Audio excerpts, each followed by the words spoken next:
Chers amis, bonsoir, heureuse de vous retrouver. Nous sommes dans le mois d'Elul et le but de ce cours, Bezrat Hashem, je voudrais vous parler de l'essence du mois d'Elul. Le mois d'Elul nous prépare bien sûr à Rosh Hashanah, Kippour, mais il a quelque chose de particulier, c'est qu'il nous permet de renouer, de retisser un lien authentique avec Akadosh Baruch Hu. Alors le Baal HaTanya va soulever une question dans son Likutei Torah Parashat Re'eh. Il dit qu'en vérité, les jours d'Elul sont tellement puissants au niveau de la Kedusha qu'ils devraient être des jours non profanes, des jours saints.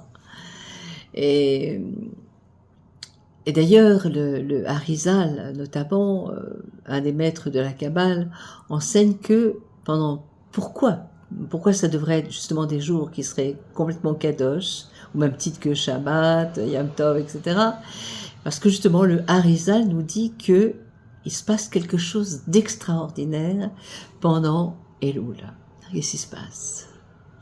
Eh bien, nous avons le dévoilement des 13 attributs de miséricorde, Yud Gimel Midot Arahamim, comme au jour de Kippour. Kippour aussi, nous avons le dévoilement des 13 Midot de miséricorde à Kadosh Baruch Hu. D'ailleurs, au sujet de ces 13 Midot, je fais une parenthèse, mais comprendre que ces 13 Midot, elles éclairent alors le monde de manière directe, et parce que ces 13 midot viennent d'un endroit que l'on appelle le palais de la royauté divine, qui est au-dessus du Seder HaHishtashlut, qui est au-dessus de l'enchaînement des mondes. Donc, ils sont attirés ici-bas pendant tous les jours d'Elul pour, quel est le but? Pour justement réveiller les Juifs à une volonté profonde de servir Dieu. Et bien sûr, ce réveil, Itorut en hébreu, doit nous conduire à ce qui est tout à fait recommandé pendant cette période, à le mot-clé, la Teshuvah. Teshuvah qui veut dire le retour à sa source, c'est pas la repentance, on traduit en français par repentance, mais Teshuvah, c'est vraiment le retour à son moi véritable. Donc cette question demeure, pourquoi donc une telle lumière est dévoilée pendant tous ces jours alors que ce sont des jours profanes, des jours où on va qu'à nos activités quotidiennes normales. Et donc, pour éclairer cela, le Baal HaTanya nous donne cette fameuse parabole qui est célèbre, le roi est dans les champs. À l'opposé, lorsque le roi est dans le palais, alors le souverain siège dans son palais royal, symbole de Rosh Hashanah, de Kippour. Shabbat aussi, l'accès est extrêmement sélectif. Il nous faut solliciter une audience, on doit patienter de longues heures, appartenir à une élite, revêtir des vêtements particuliers. On ne va pas rentrer chez le roi dans le palais du roi en basket, par exemple. Donc à l'opposé, en revanche, le roi dans les champs, c'est le roi qui se promène avant de regagner la cité royale.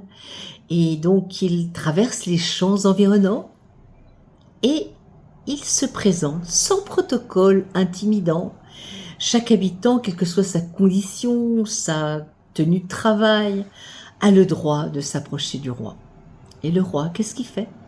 Il accueille chacun de ses sujets, de sévère panim yafot sochakot, c'est-à-dire qu'avec des visages mais ouverts, rayonnants, souriants, affectueux.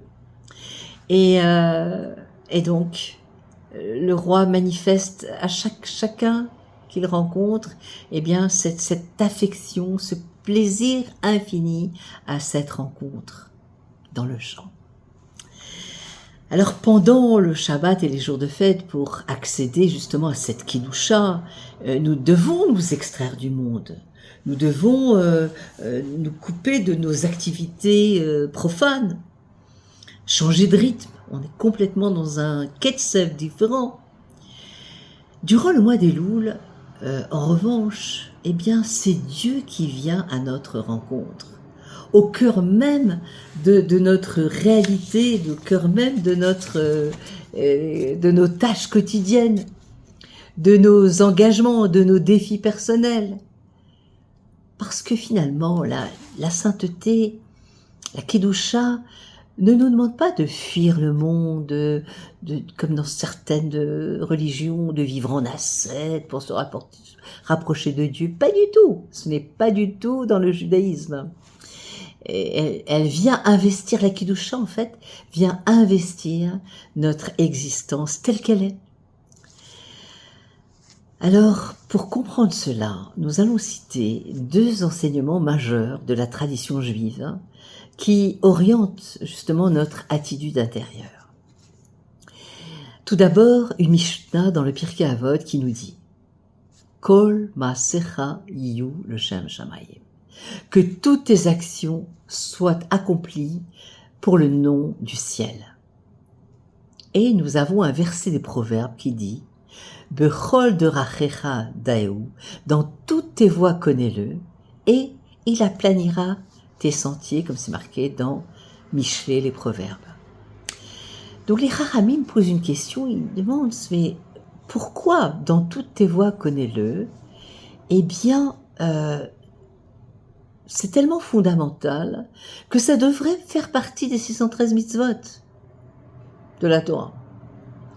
Alors la réponse, eh bien, est d'une grande beauté, puisque qu'est-ce que représente une mitzvah?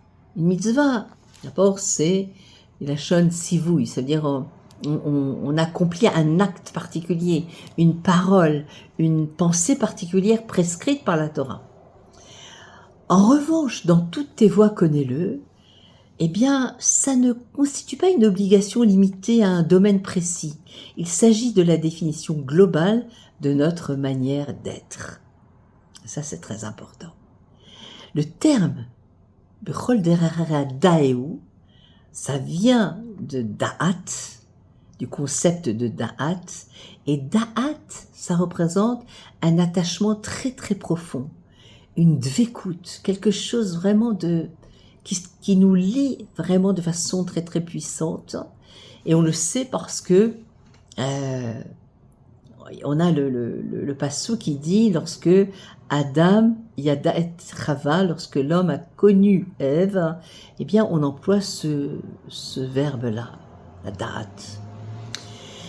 Donc ça représente une véritable union du cœur et de l'esprit. Alors, de quoi s'agit-il? Il s'agit donc de vivre avec la conscience constante que 24 heures sur 24, eh bien, l'on se trouve au bureau, que l'on se trouve dans sa cuisine, que l'on se trouve en train de parler avec une copine au téléphone, que l'on se trouve en train d'accomplir une démarche apparemment banale.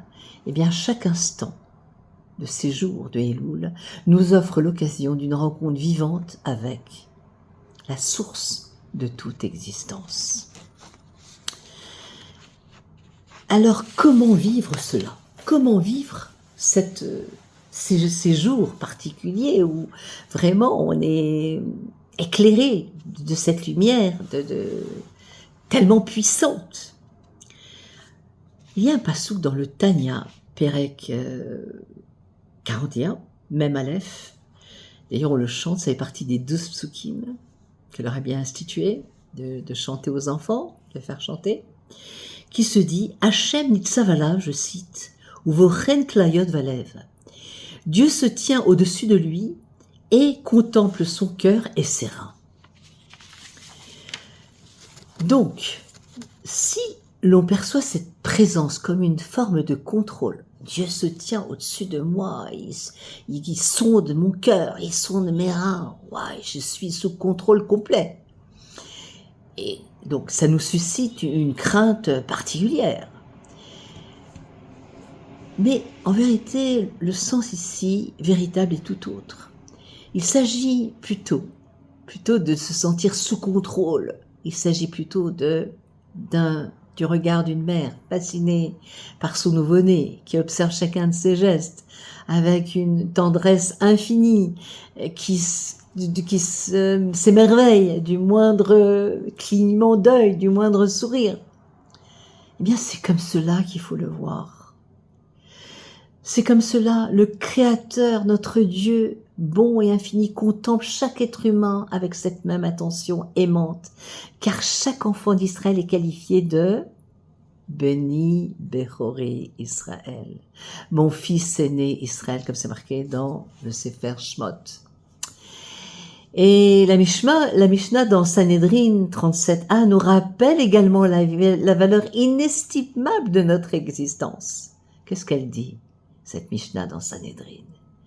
Elle dit que chaque personne, chacun d'entre nous, Kol echad ve'echad, chayav lomar, il est obligé de dire, Bishvili nivra haolam, c'est pour moi que le monde a été créé. Mais dans quelle vision nous devons nous représenter cela? Pas celle d'Amalek.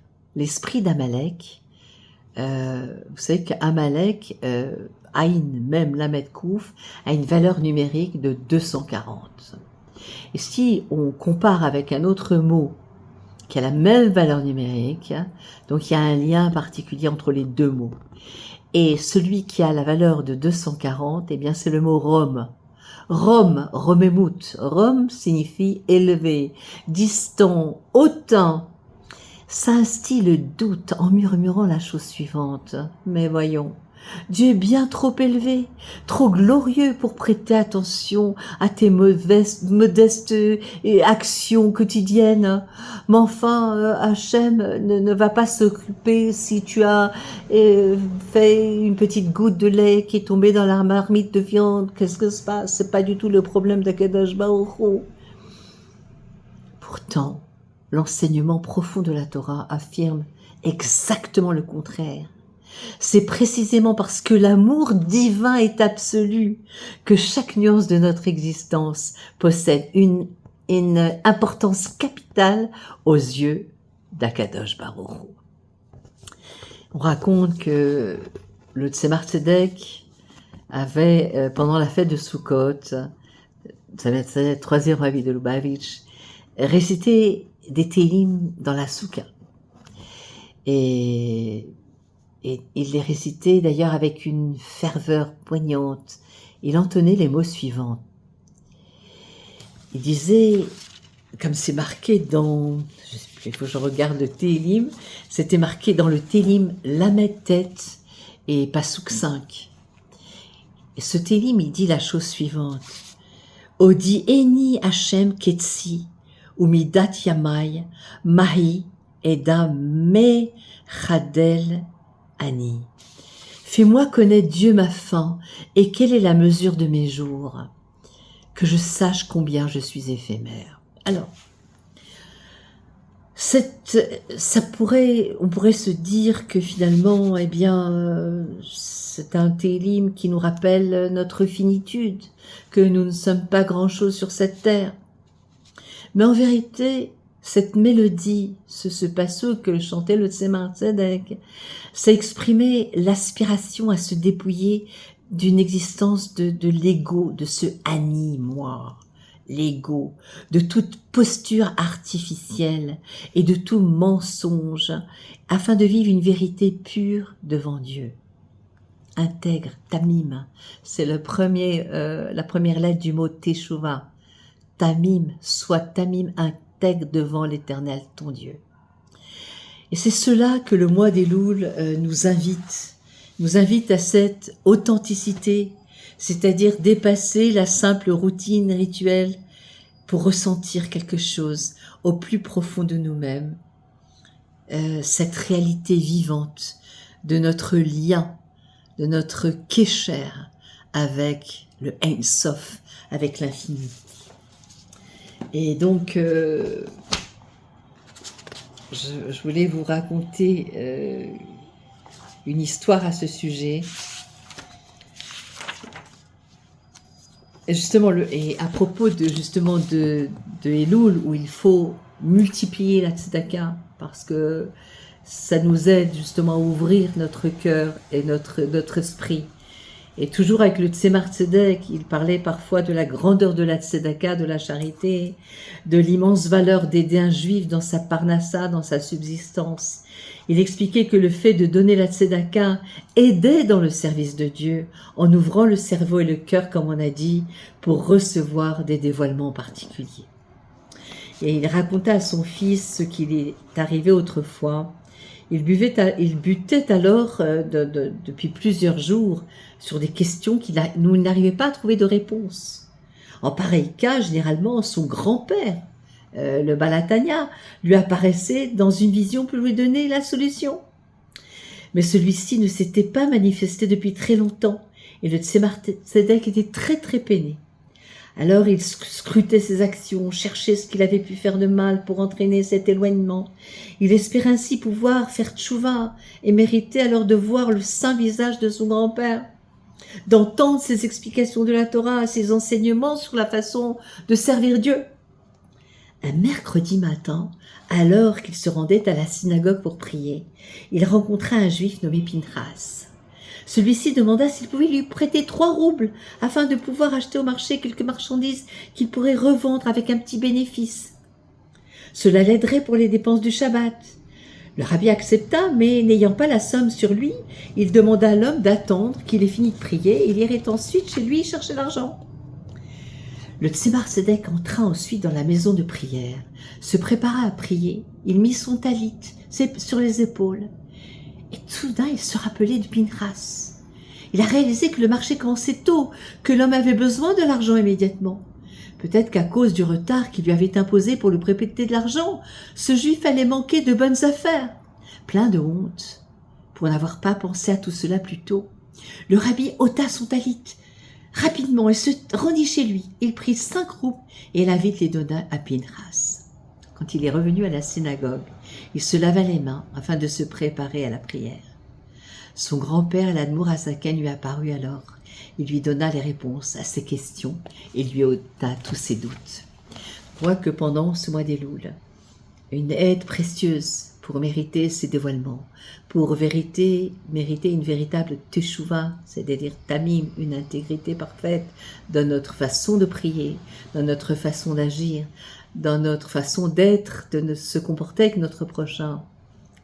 La tzedaka, donner chaque jour une petite somme à la tzedaka et que Dieu nous aide à ouvrir notre cœur et notre esprit pour réaliser ce qui nous est demandé pendant ces mois, ces jours de Elul, et d'arriver pour Kippour et Rosh Hashanah avec des beaux vêtements. Pas seulement les beaux vêtements qu'on va s'apprêter à revêtir pour la fête, mais des beaux vêtements qui sont les vêtements de la Neshama, pensée, parole, action. Très beaux vêtements en vue de Kippour et de Rosh Hashanah. Je vous souhaite Shavua Tov, à très bientôt, de se retrouver pour une nouvelle vidéo.